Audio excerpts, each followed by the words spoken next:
사무엘상 7장 3절 말씀부터 14절 말씀까지를 제가 읽어드리겠습니다.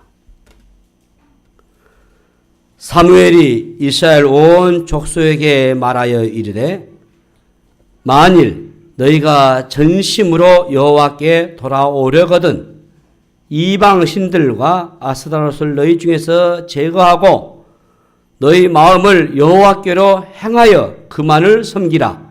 그리하면 너희를 블레셋 사람의 손에서 건져내시리라. 이 이스라엘 자손이 바알들과 아스타롯을 제거하고 여호와만 섬기니라. 사무엘이 이르되 온 이스라엘은 미스바로 모이라. 내가 너희를 위하여 여호와께 기도하리라 하매 그들이 미스바에 모여 물을 길어 여호와 앞에 붓고 그날 종일 금식하고 거기에서 이르되 우리가 여호와께 범죄하였나이다 하니라. 사무엘이 미스바에서 이스라엘 자손들을 다스리니라.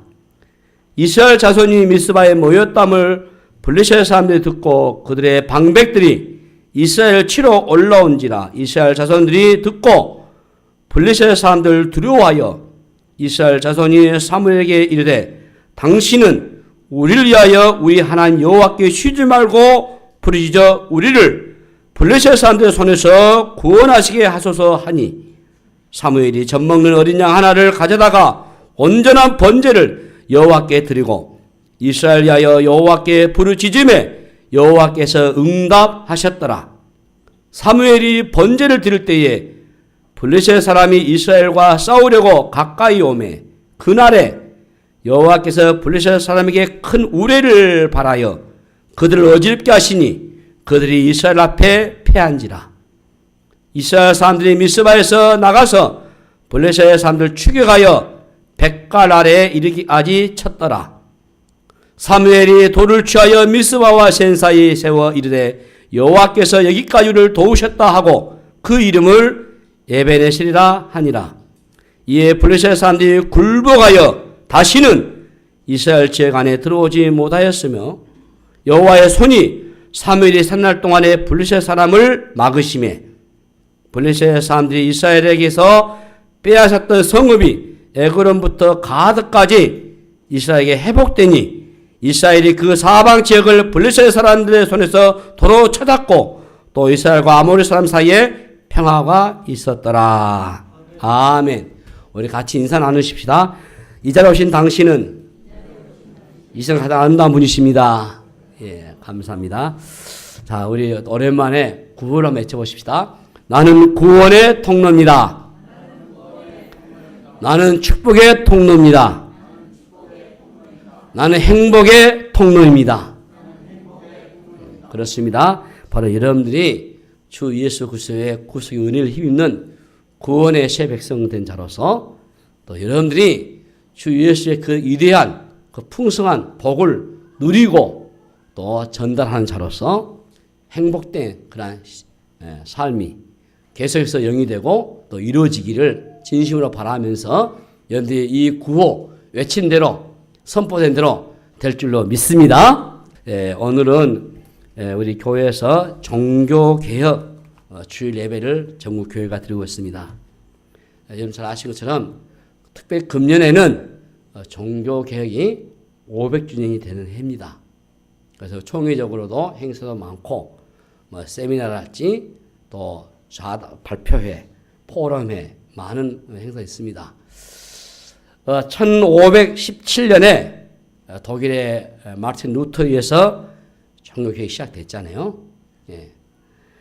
성경의 권위와 하나님의 은혜에 대한 믿음을 강조함으로써 부패한 교회를 새롭게 변화시키고 또 신학으로부터 변화시키는 이런 운동이 로마 가톨릭 교회의 부패와 타락을 비판함으로써 95개조 반박문을 발표함으로써 종교개혁이 시작됐습니다.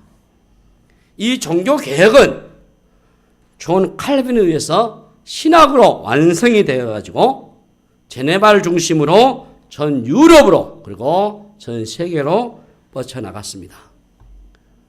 독일에서 루터 중심으로 개혁운동이 일어남과 동시에 스위스에서 찌빙글리에 의해서 프로테스탄트 개혁운동이 일어났지 않아요?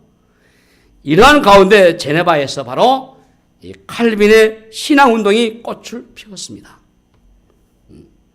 특별히 1537년 1월에 칼빈은 제네바의 대의회 앞에서 자신의 개혁안이 담긴 비망록을 전달했습니다. 그 안에 보면은 성만찬, 그리고 공중 예배서의 찬양, 그리고 어린이 종교 교육, 결혼, 이 네 가지입니다.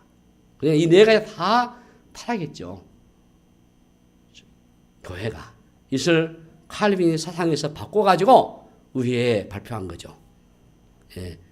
성만찬이 그래서 지금처럼 이렇게 바르게 진행이 되고 있고, 그리고 공중예배, 이 주일 예배 때 찬양이, 그리고 어린아이들에게 신앙 교육이, 교리 교육이, 그리고 결혼의 신성함이 바르게 전달되고 갖춰왔습니다. 지금 우리 한국 정부도, 이 문재인 정부는 적폐청산에 큰 목표를 두고 있습니다. 이것을 좀 바꿔서 본다면 저는 개혁의 정책이다, 이렇게 말하고 싶어요. 그동안 아주 잘못된 것들을 이번 기회에 발본색원해가지고 정치와 경제와 사회와 구석구석 다 부조와 부패를 제거하고 그야말로 민주와 자유를 누리는 그런 행복을 추구하는 나라를 만들기 위해서 대통령이 앞장서서 일을 한다라고 보고 있습니다.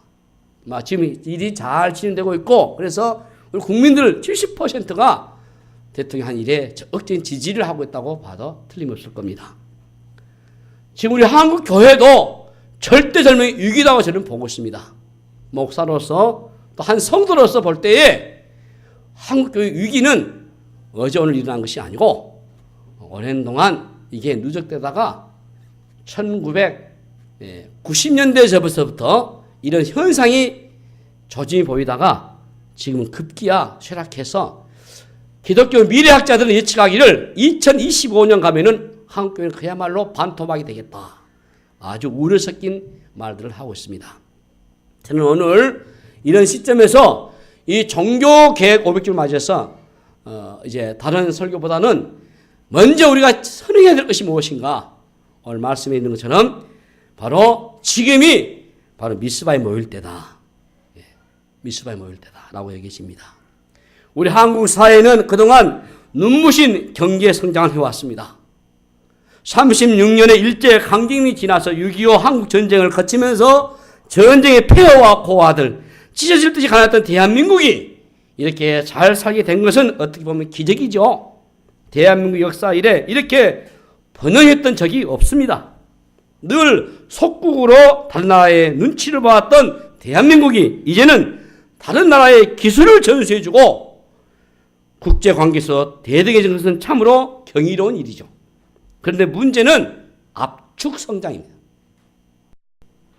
서구의 국가는 100년에서 200년에 만에 걸리는 이 성장이 우리는 불과 20, 30년 만에 급속한 성장을 해가지고 이 빠른 성장에 따른 폐해를 준비할 겨를도 없이 달리다 보니까 후유증이 너무나도 큽니다. 그래서 대한민국은 총체적인 위기를 맞이했다고 해도 틀리지 않을 겁니다. 안으로 들어가 보면은 가치관의 부재와 구조적인 모순들을 온몸을 끌어안고 있고, 우리 한국 교회도 세계 선교사의 유례 없는 큰 획을 그었고 한때는 1200만이라고 하는 그런 기적도 경험했지만 성장의 후유증을 앓고 있다고 보고 있습니다. 이런 관점에서 우리 한국 사회나 우리 한국 교회는 굉장히 중요한 전환기에 서 있다고 보죠. 여러분 잘 아시는 거 골드타임 아시죠? 이 골드타임이라는 말, 우리의 기억에서 사라지지만은 사실은 세월호 사건도 우리가 이 골드타임을 놓쳐버리는 것을 안타깝게 얘기하고 있습니다. 이 심근경색 환자들도 갑자기 심장마비 현상이 오면은 골드타임이 있어요. 이게 4분입니다. 네. 그 순간 놓치지 않아야 돼요. 지금 한국 교회가 저는 이런 위기에 처했다고 봐요. 우리의 선택, 우리의 결단이 우리의 민족의 미래를 결정할 것입니다.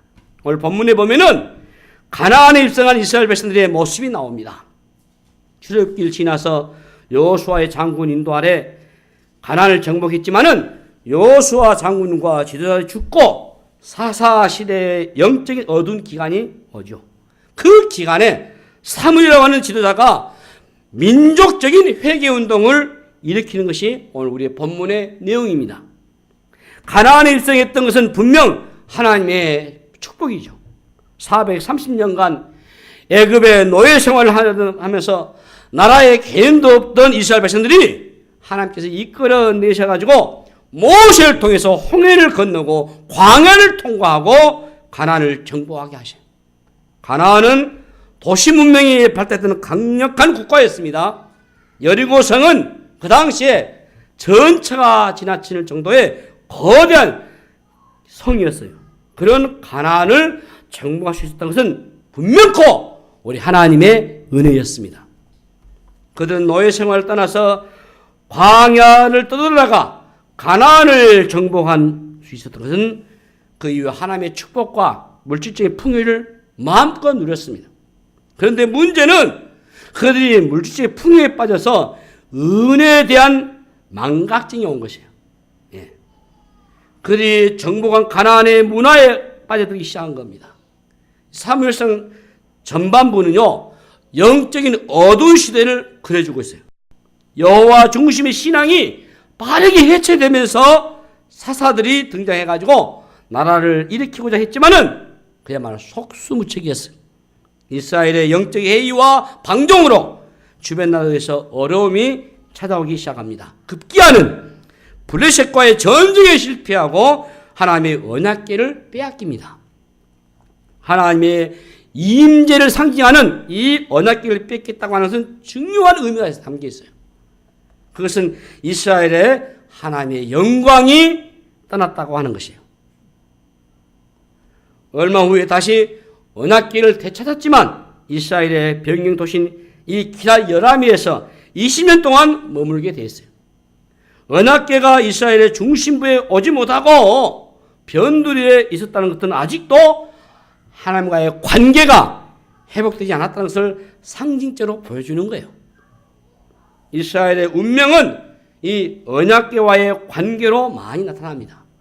이것은 이스라엘에게 찾아온 급속한 세속화로 가나안의 문화에 젖어서 하나님의 백성으로서의 정체성을 잃어버린 거예요.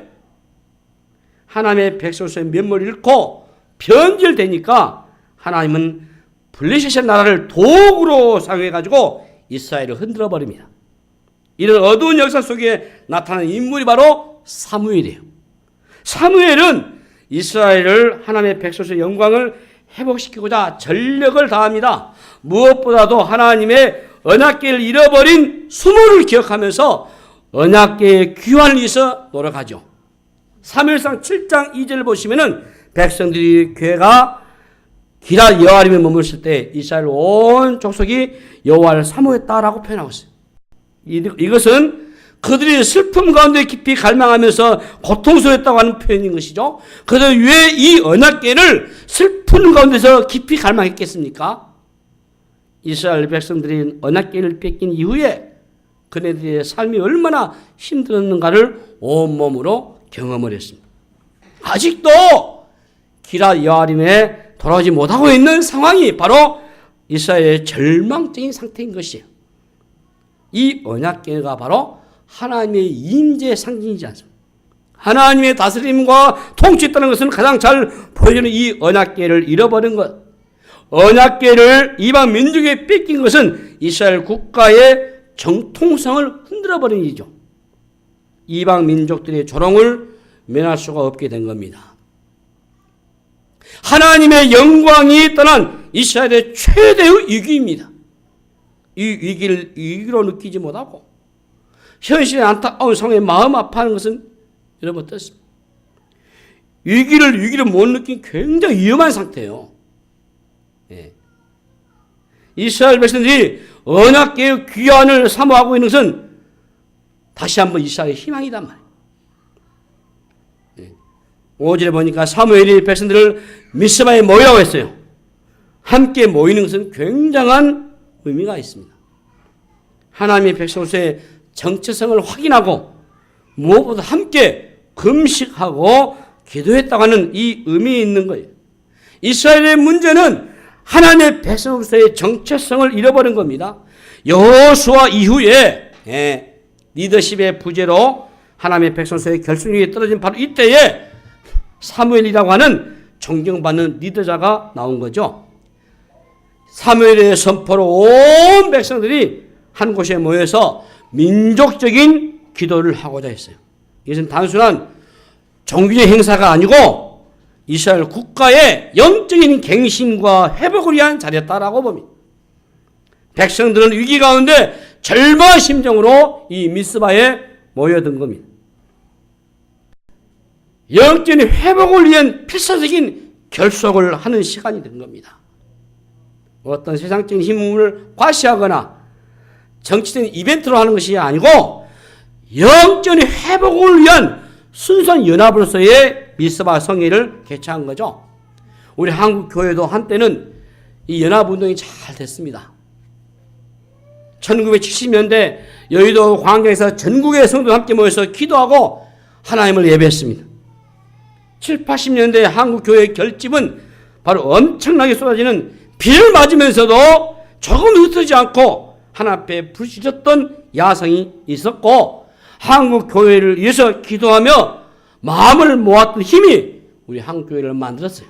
그런데 언제부터인가 연합운동은 이제 사그러들고 개교의 운동이 일어나게 되고 여러 교단과 교파가 갈라지면서 이 영적인 결속력이 이제 상실돼 가기 시작했습니다.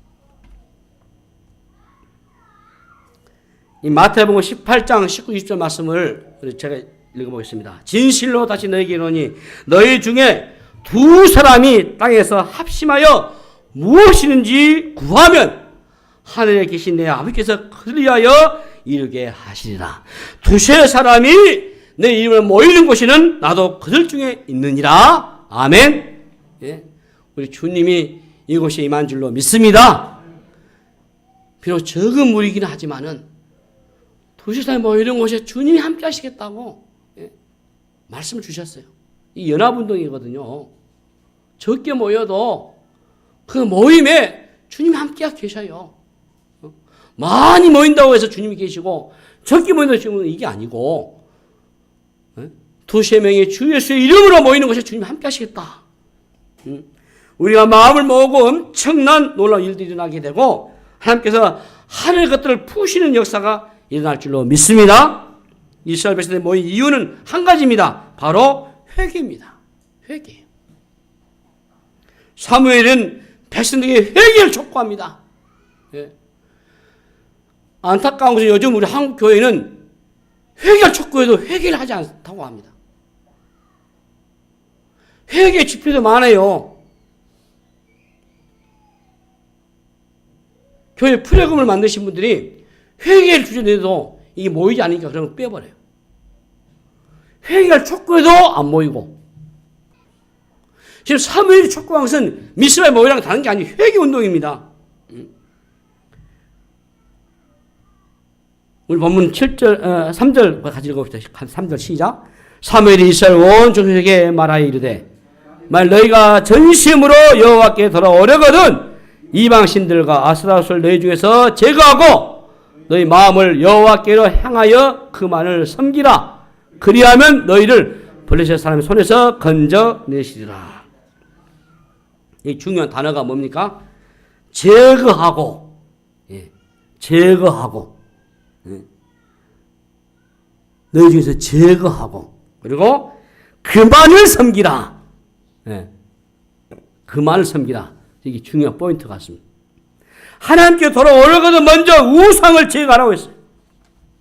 이스라엘 백성들이 섬기는 가나안의 토착신들을 과감하게 버리고 여호와께로 돌아오라는 것입니다. 사무엘의 말에 백성들이 순종하여 미스바로 모여서 종일 금식하며 회개하여 돌이키는 기도를 했습니다.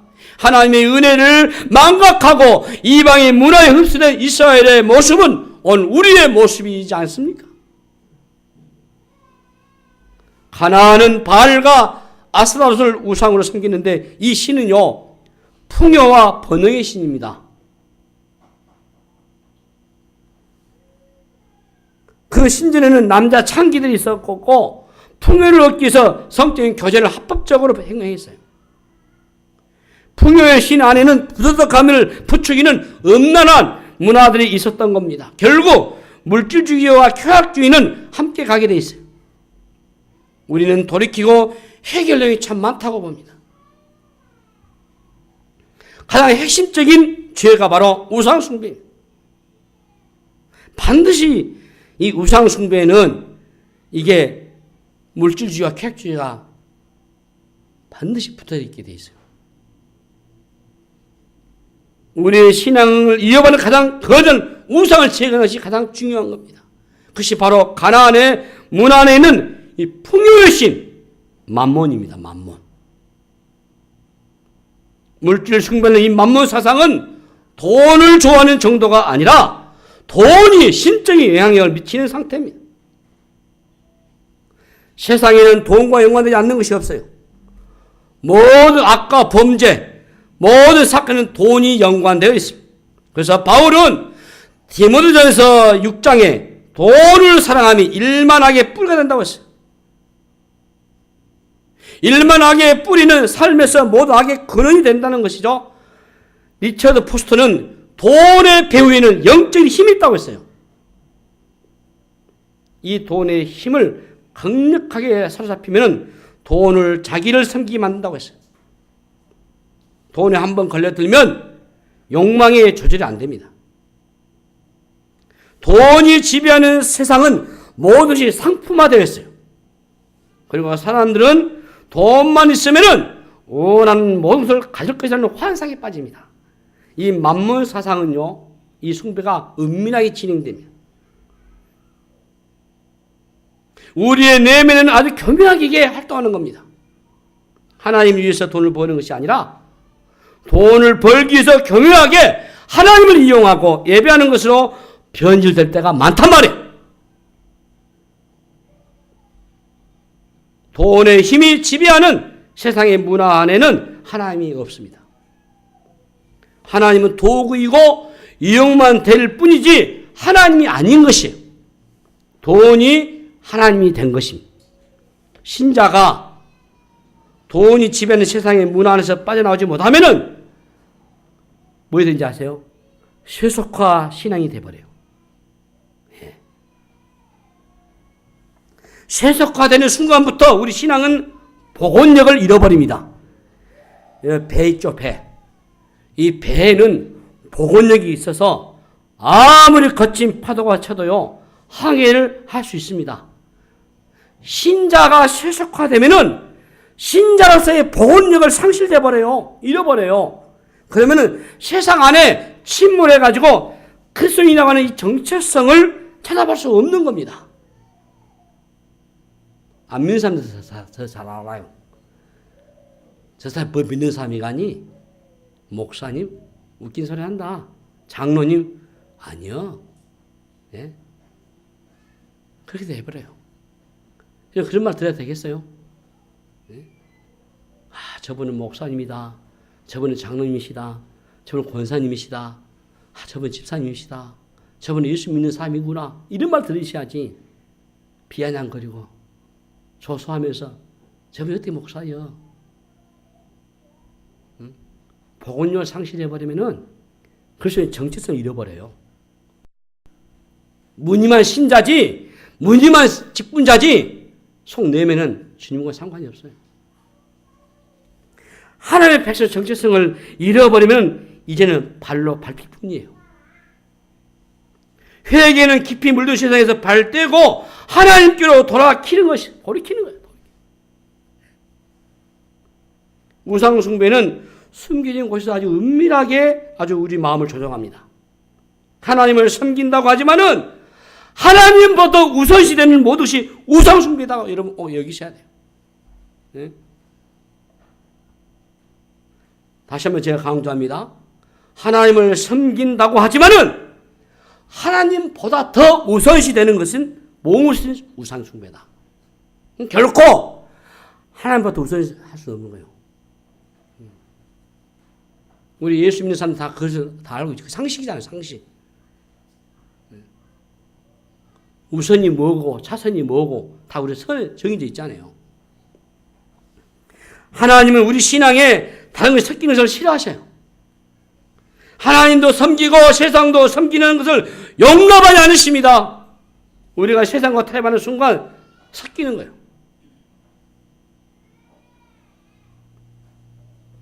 본문 3절에 보면은 내가 전심으로 여호와께로 돌아오려거든 그만을 섬기라. 또 4절 보면은 여호와만 섬기라. 우리 마음이 오직 하나님께로 향하기를 원하셔. 잘 살펴보면은 우리 마음 속에 숨겨진 우상이 한두 개가 아닙니다, 여러분. 그것은 낱낱이 확인하고 드러내가지고 회개하는 일이 일어나야 할 줄로 믿습니다. 잠언 28장 13절 보시면은 자기의 죄를 숨기는 자는 형통하지 못하나 죄를 자복하고 버리는 자는 불쌍히 여김을 받는다고 했어요. 죄는 숨겨지지 않습니다. 예? 그래서 회개만이 살 길이에요. 회개만이 살 길이에요.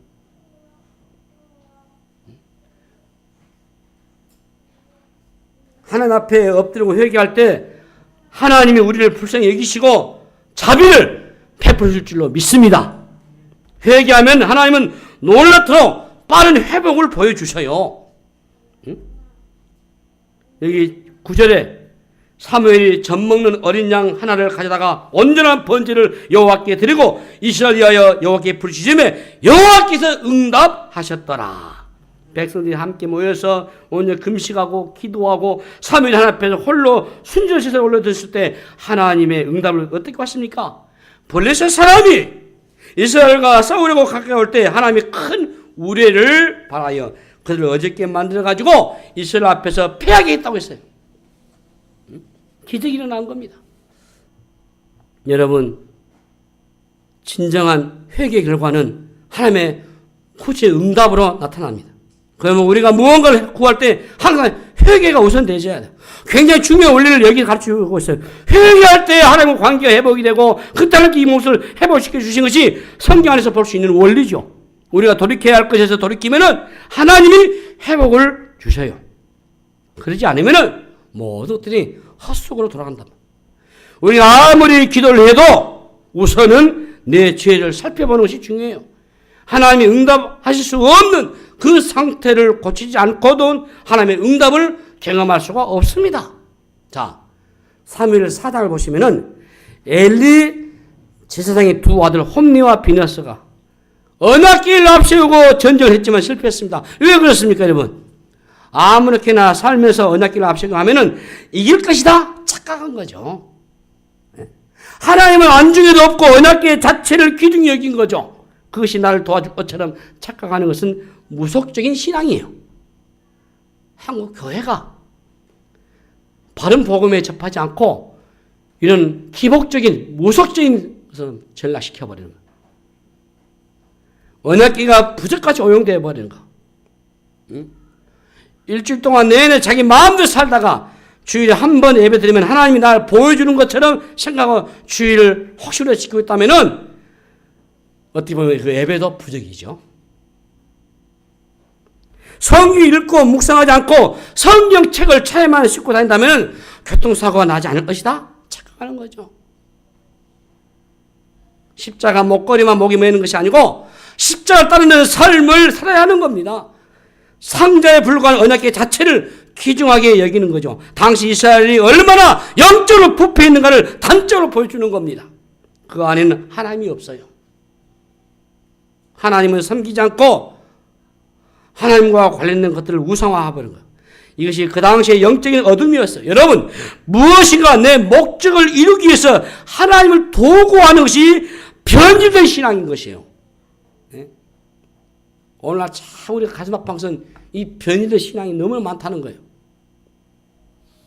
인간의 목적을 위해서 하나님을 수단화하고 내 목적을 성취하기 위해서 기도하는 것, 도구를 사용해버리는 것. 진정한 회개, 하나님 앞에서 온전히 듣던 사무엘의 제사, 그것을 통해서 하나님은 그 땅을 고치는 역사를 일으킨 줄로 믿습니다. 회개가 우리의 삶을 바꾸고 회복시킨 것이에요. 하나님은 회개를 통해서 놀라운 회복을 일으키십니다. 회개는 내가 하고 싶은 대로 살았던 삶에서 이제는 하나님의 다스림 안으로 들어가겠다는 거예요. 하나님의 말씀에 복종할 때 하나님은 당신의 일을 시작하셔요. 하나님은 우리 회개를 기뻐하시면서 기다리고 계셔요. 우리가 이렇게 회개하고자 말하는 것은 우리에게 회복이 필요하기 때문인 줄로 믿습니다. 우리 안에는 허영의 배, 탐욕의 배, 자기밖에 모르는 이기심의 배, 돈의 눈먼 배, 기본적인 윤리가 실존된 그런 배, 이게 다 오늘 우리의 모습들이에요. 지금은 개인적으로나 가정적으로나 국가적으로 회복이 필요한 때입니다. 우리는 많이 망가져 왔어요. 영적인 회복은 하나님을 하나님 자리에 올려놓는 겁니다. 바로 예배의 회복이죠. 하나님을 첫 자리에 올려놓을 때 우리의 몫이 질서 있게 돌아가게 돼 있어요. 아버지가 아버지가 되고 어머니가 어머니의 역할을 하게 되고 남편과 아내가 자기의 자리로 돌아가게 되는 겁니다. 교회가 교회가 되고 예배가 예배가 되고 목사가 목사가 되고 신자가 신자 자리로 돌아가는 겁니다. 또한 통일의 문제도 있어요. 많은 이론들도 있겠지만은 분단된 조국은 우리 민족의 거대한 상처고 아픔이에요. 역사는 급물살 타고 흐르면서 하나님이 어떤 일을 행하고자 하세요. 그런데 먼저 하나님의 백성들 한국교회의 회복을 기다리고 계셔요. 그 회복을 통해서 북한의 문제를 하나님 다루기를 원하실 겁니다. 지금이 기회다고 봐요. 한국교회 회복되지 않는 한 평화통일 어려울 겁니다. 지금도 세계 곳곳에 재난이 끊임없이 일어나고 있습니다. 우리는 마지막 때 그렇게 크게 고장난 세상에 살고 있습니다. 미래가 어떻게 될지 아무도 모르고 갈수록 불안하고 두려워집니다. 어제 방송에 보니까 목포에 지금 세월호가 지금 눕혀 있잖아요. 바르게 세운다 합니다. 진지 세워야죠. 진지 세워놓고 조사를 철저히 해가지고 빨리 발표해야죠. 그때 참여했던 사람들, 그 사고를 무마했던 사람들 다 처벌해야죠. 이게 끌 때가 아니잖아요. 네? 우리 사회가 얼마나 부실한가. 인간 탐욕이 얼마나 지독한가를 우리가 똑똑히 보았잖아요. 누구를 탓할 것이 아니고 우리 자신을 깊이 성찰하는 그런 기회로 삼으셔야 될 겁니다. 말씀드렸습니다. 여러분, 이 종교교회 500주년을 맞이해서 지금 우리 한국 교회는 지금 우리 교회는 지금 우리 성도들은 회개할 때 골든타임입니다. 시간을 놓치는 것은 뒤늦게 회개는 의미가 없습니다. 이스라엘은 두 돌을 취하고 세워서 에베넷이라고 했습니다. 여호와께서 여기까지 우리를 도우셨다고 했습니다. 하나님의 은혜가 아니면은 설명할 수 없는 일들 앞에서 그들은 하나님을 높여드립니다. 오늘 바로 이런 역사가 일어날 줄로 믿습니다. 이스라엘 역사에 반전이 있었던 것처럼 우리 한국교회, 우리 한국사회 위기를 반전시키는 역사의 시점이 되기를 갈망하는 것입니다. 두세 사람이 모여서 기도해도 하나님이 그들 중에 함께 하신다고 했습니다. 수많은 성도들이 눈물을 부르시고 우상을 버리고 진정한 회개를 하나님 앞에 올려드릴 때에 하나님이 어찌 못지 하시겠습니까? 죽고 산 모든 것, 국가의 운명이 하나님의 손에 달려있다고 봅니다. 오직 여호와만 섬기는 결단할 때 하나님께서 우리 민족에 다시 한번 기회를 주실 것이고 우리 한국교회를 세계선교에 다시 한번 사용할 줄로 믿습니다. 우리가 오늘 다시 한번 이 종교개혁을 기념하면서 이 개혁운동이 계속 재현되고 우리 안에 회개운동이 일어나면서 주님과 관계 회복이 되고 저와 여러분 모두가 믿음으로 승리해 나가는 은혜 되시기를 주님의 이름으로 축복합니다. 기도하겠습니다. 하나님 아버지 은혜를 감사합니다. 종교개혁 500주년을 기념해서 오늘 우리가 말씀을 보았나이다. 지금이 미스가 모여 회개했던 줄로 믿습니다. 주여 우리를 고쳐주소서 우리 회복시켜 주옵소서. 살려 주옵소서. 도와 주옵소서. 예수님 이름으로 간절히 기도하옵나이다. 아멘.